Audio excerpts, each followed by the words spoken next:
I am so happy to have my next guest in studio. We first met, my next guest and I, during Farwell for Hire 2018. So you go back to last May, and this young man, Matthew Griffin, by the way, I've just started calling you Matt because I'm all about short forms. Do you prefer Matthew? Matthew. Okay, I'm sorry about that. I should always check.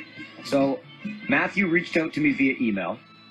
He said, why don't you come on over and do a video game webcast with me, and I'll make a donation to cystic fibrosis. And I said, okay, let's do that. Well, now we bring Matthew into the studio with us because he's got another webcast coming up, and this is all in support of autism and the Children's Miracle Network. That's right. Thanks so much for having me, Mike. It's an honor. It is a real pleasure to have you in studio, Matthew. And by the way, I absolutely, for our radio audience, love the Kitchener Rangers hat. Looks good on you, my friend. Well, I knew there'd be a TV audience, and of course, you being the voice of the Rangers, I had to make sure you know your target audience. Well done. Well done. Before we get into the details of what's happening this coming Sunday with the day-long webcast, what is a webcast? For those who may not know, what happens in the course of a webcast? Well, during the course of my webcasts, I get the opportunity to do whatever it is I'm doing, whether it's primarily playing video games, but I have had the opportunity to do some other things as well. Not as much, but still getting the opportunity to primarily play video games because it's perhaps my greatest passion. And I play a variety of games, whether it's adventure games, and as well as sports games, and also some of the most popular games in recent years. It's really been a great opportunity to play them, not just in webcasts, but also in stuff that's been previously recorded. I have a lot of audience gained from videos such as those, and the people who come to watch my webcasts on YouTube are always very supportive. And that's the idea of a webcast. I learned about this when I first met you back in May. Oh, really? So essentially, you're playing a video game that is being streamed online that others can watch you play the game, and you also have the opportunity to provide some commentary. Exactly. Yeah. How did you get interested in video games in the first place? You called them perhaps one of your greatest passions. Well, it can be attributed primarily to my aunt, who got me first interested at 6 years old in playing Asteroids on an Atari 2600. That was my jam. I loved the Atari 2600.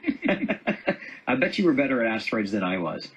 Pretty I don't know, but that was my favorite Atari game. Really?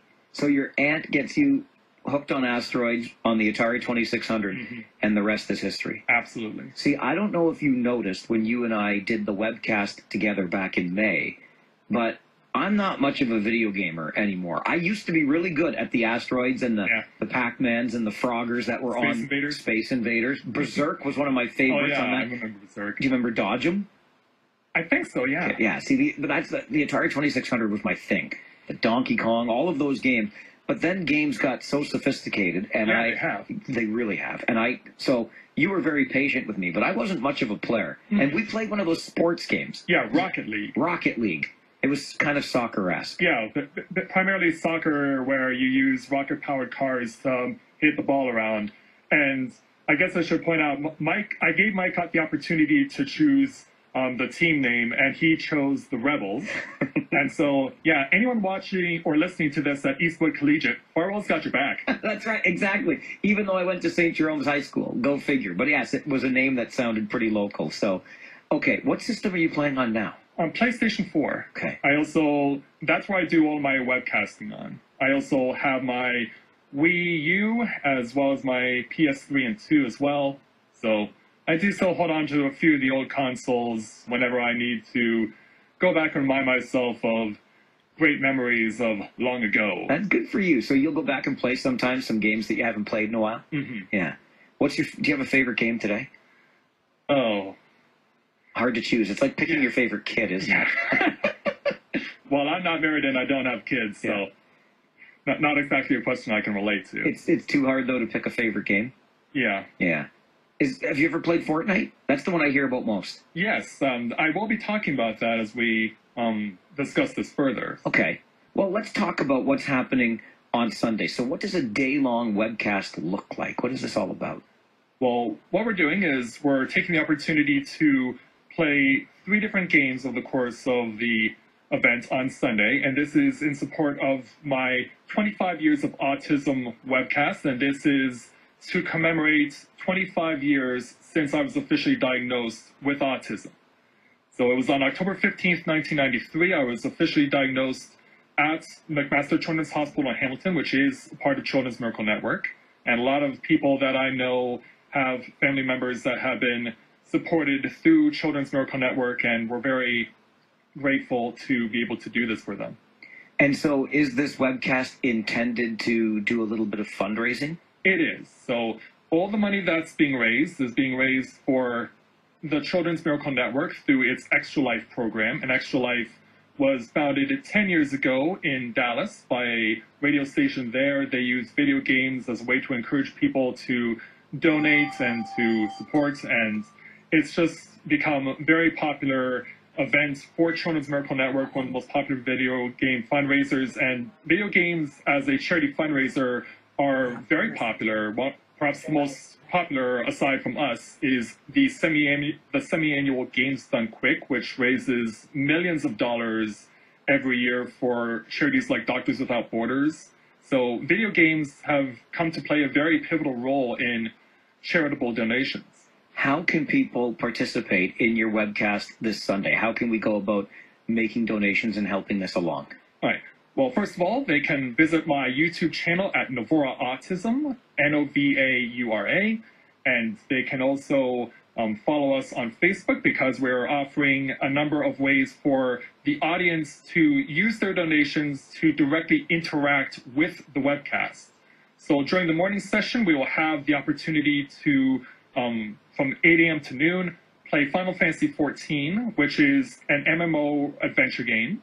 And the game does have a lot of serious storyline, and it has a lot of relatable content to it when you play it. But it also has a lightheartedness to it as well. And that's one of the things that we're going to be focusing on with Final Fantasy XIV. It has its own version of, if you took the dapperness of James Bond and the clumsiness of Inspector Clouseau, and you combine them together, you get what's known as the Mysteries of Hildebrand Manderville. And so we're going to be basically playing as his Bond girl, as it were. And so during the morning session, we're giving the audience an opportunity to make a donation to say what our Bond girl should be wearing. So all the information is currently pinned on our Facebook page, and there are a variety of 18 different costumes to be chosen, because now that we're past Thanksgiving, we can start doing something a little more Halloween themed. So we have some Halloween themed outfits like witches, vampire, werewolf, and a whole bunch of other stuff. And something also I think that would certainly be up your alley, we also have a biker outfit. Perfect. I love it. Do we get to ride any motorcycles? Sadly, there are no motorcycles in the game. All right, so go ahead. And then during the afternoon from 12:30 to 4:30, we'll be playing Minecraft. And then, as you mentioned, Fortnite will be done from 5 p.m. to 9 p.m. And we're giving people the opportunity during Minecraft to, depending on the size of the donation, we will make a monument to their generosity. And also as well, if they're on PS4 with me, they can make a minimum $10 donation to come and join me in both of those games. Have you ever done anything like this before? Not to this magnitude, no. But yeah, we're looking to raise $2,500 in US dollars, so that's just over 3,000 Canadian. So I thought it was a good number, $2,500, 25 years of autism. I thought that would be a good way to tie it in like that. I really admire you for doing this and taking on the initiative like this, Matthew. Way to go, and I hope it's a huge success. Thank you so much, Mike, and once again, thank you for having me. It's really a pleasure to have you here. Matthew Griffin, Novora Autism, Novaura. Find it on YouTube and follow along with this webcast that gets going at 8 o'clock on Sunday morning. It's all in support. 25 years of autism and the Children's Miracle Network.